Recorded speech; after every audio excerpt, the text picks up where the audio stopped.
Hello and welcome, strangers and friends, to my first ever Sims 4 Let's Play.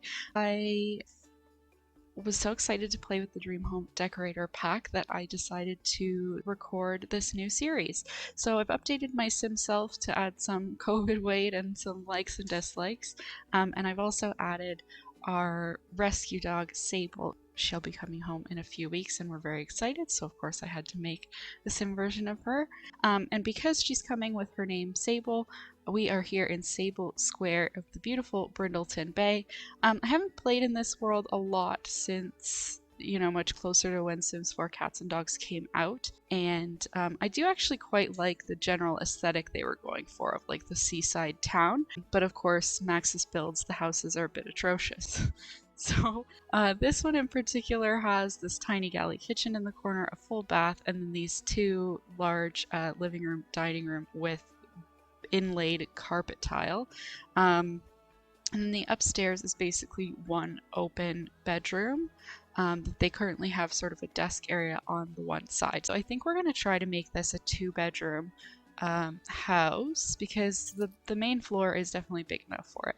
I want to avoid making too dramatic of structural changes to the house, but I am going to narrow the stairs here, mostly because we need the room upstairs to split into two bedrooms because it's very limited up there. So the first thing that I wanted to do was try to figure out how I could get at least one bathroom, preferably an ensuite, and a full bath up onto the second floor, and then I was going to replace the main floor bathroom with just a half bath. So one of the main things I noticed about this house was that it has almost exclusively really dark paint colors. So I kept the dark blue for the office, but I made everything else quite a bit lighter. I used the new doors from the Dream Home Decorator pack. I decided to put the bathrooms sort of squished together in these odd little shapes, but I think for a house this size, having small bathrooms, because there's two of them, I think that's fine. I didn't furnish the second full bath at this point because I was a little bit worried. Even with the $20,000 budget I was starting with, that it was going to be just a bit too expensive to add two whole bathrooms when downstairs also needed so much upgrading. And I also really wanted to dig into some of those new Dream Home Decorator objects. So I didn't want to spend all of my money adding a bathroom that my sim won't be using in the short term pretty much at all. So the bathrooms came together pretty quick. Went with some dark blue accents to kind of coordinate with the office. Master bedroom I left pretty plain for now. I do go back up and add a whole bunch of furnishings and stuff, but I really wanted to get the sort of the layout figured out downstairs. So my initial idea was to put the powder room off of what was the dining room, because that would be in line with the new plumbing upstairs. But then I decided I would much rather have it in the front corner, and it's The Sims. We can pretend we don't have to worry about where plumbing is. So yeah, and then I started kind of chopping up the space a little bit and lightening a lot of the walls. I wasn't quite sure if I was gonna leave the kitchen where it was, and how much of that I was gonna do, but I knew I was getting rid of this horrendous bathroom. So did that first, and then I couldn't quite decide if I wanted to keep that wall because I like the idea of the open concept, but I also felt like this would have been an older house. So I decided on these archways to kind of keep it feeling very open, while still keeping those rooms separate as they would have been in a much older house. So for this upstairs foyer, I just kind of wanted like sort of a little drop zone for, mail and just to liven up the space.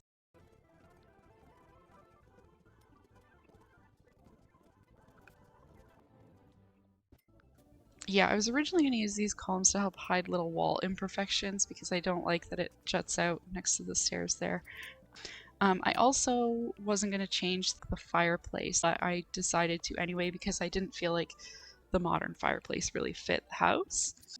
Now, for this kitchen, I got the laundry day pack at the same time as the Dream Home Decorator pack. So I did want to use some of those new objects, and I often will leave space in my builds for laundry.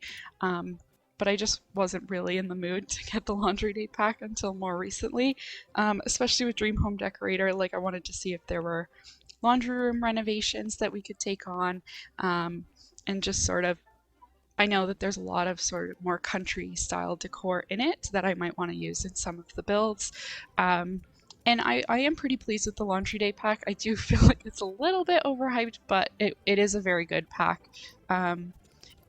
Especially if you like building, because it does offer a lot of really useful items for adding some realism to your design.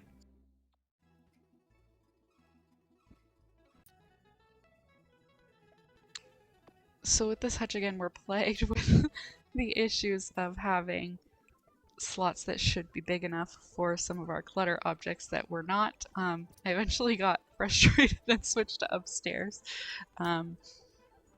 So I apologize for jumping around a bit in this build, but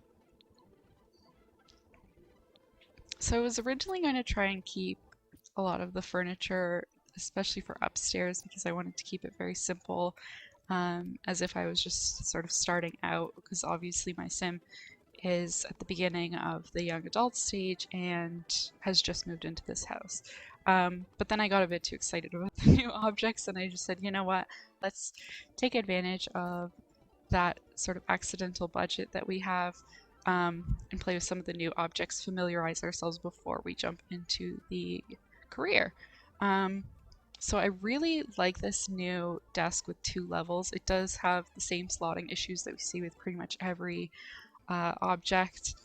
In my opinion, I do wish that things could fit where they look like they should fit, and certain things like these boxes like almost look like they shouldn't be able to fit, but they do.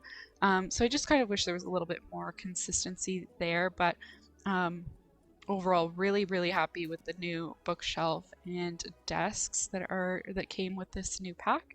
So I really wanted to use those and some of the new clutter objects. And some of the new Dream Home Decorator sort of career themed objects, like the little mood board on the wall and color swatches on the desk. I ended up deciding to go with just a standard wardrobe. I think this one was added in a free update. And I moved the robe because the color not matching exactly with the navy blue in there was annoying me already. So I find it's a little bit more realistic to actually have a hook sort of outside the bathroom door. I mean, if it was on the bathroom door, that would be even better, but we can't do that. So I thought next to the wardrobe above the like laundry hamper and outside of the bathroom was the next best thing. So at this point in my gameplay, I wasn't sure if we would need specific skills for the decorator career, so I just added an easel into my office because I thought that that would be, you know, a complementary skill to have. And then I went ahead and used the new bed and some new artwork for the master bedroom. After adding a little bit more decor to the foyer, we are done with the second floor. So I headed back to focus on the oddly shaped kitchen that I forced myself into. I was very excited. I think ultimately what sold me on the pack actually was just having 2 new, relatively modern looking kitchen cabinet and counter selections. Overall, I was really happy with each piece of the new cabinets. This layout was really not working for me. I like the idea of using like these little boxes to kind of fit into little corners and stuff so that you can have that extra storage. I didn't end up keeping them here just because I couldn't make it symmetrical. My original thought here was to have like this little sort of cooking area in this U shape, and then to have more of like a coffee and microwave sort of small appliance area in the back there, and then have just like a really small table with like 2 chairs or something sort of on that extra wall, so that it was viewable by either kitchen area. I ended up switching this around because I was getting a little bit, and like it just wasn't looking like how I had envisioned it could look.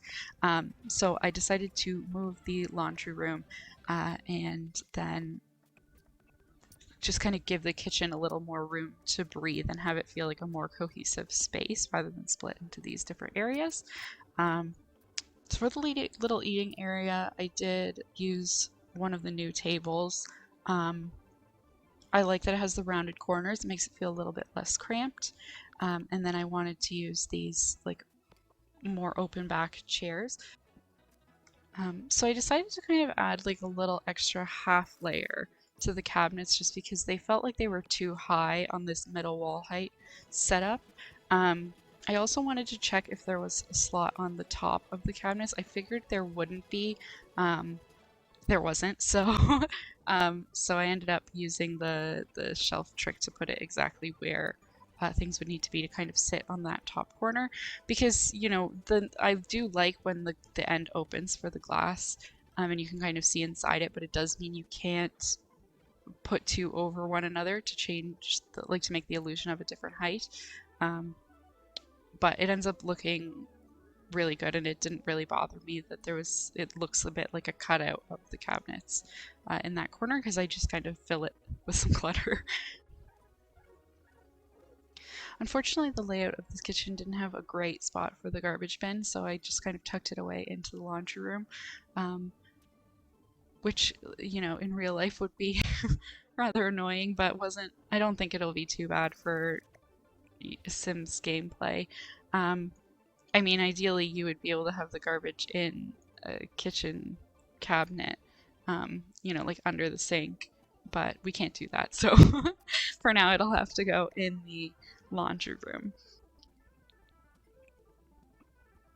One thing that I was hoping for between these packs was that it might be a little bit easier to make pantries, particularly walk-in pantries, because of the new modular stuff. And I'm sure that, you know, as we use it more, we'll have a lot more ideas and be a bit more creative with how to use that stuff to make realistic pantries. But for the moment, I still didn't really feel like there was a lot new. I feel like you definitely need Dine Out and the Outdoor Enthusiast Pack, whichever one that was, Outdoor Retreat, something like that. I feel like you need those two to kind of have enough stuff to make a realistic, like cluttered food storage pantry. But yeah, I think the modular pieces will come in handy for that later. But for now, I just decided to keep this little laundry room. And that wraps up the build. I completely ran out of money to do anything on the rest of the main floor, so you'll have to stay tuned in the Let's Play until I can earn some decorator cash to get those rooms finished. I went a little overboard on upstairs, and the clutter in the kitchen and laundry room, I think. I was too excited to use the new objects and wasn't looking at the budget enough, but I could have put some of these new modular pieces in, but I felt like I wanted to wait until I just had a little bit more of the budget, and had a bit more time to decide how I wanted to utilize these spaces, particularly the massive new room that I don't need as a dining room because I've squished everything into the kitchen. But maybe we'll change that later. Let me know your thoughts, what you think I should do next for this build, especially because it's two huge areas of the main floor that we didn't get to today. And hopefully you tune in for the next episode where I dive into the career gameplay a bit more. Thanks so much for watching. I really appreciate it. You can like, subscribe, and even follow me on Twitch at Hannah Canada if you enjoyed the video. Thanks so much. See you next time.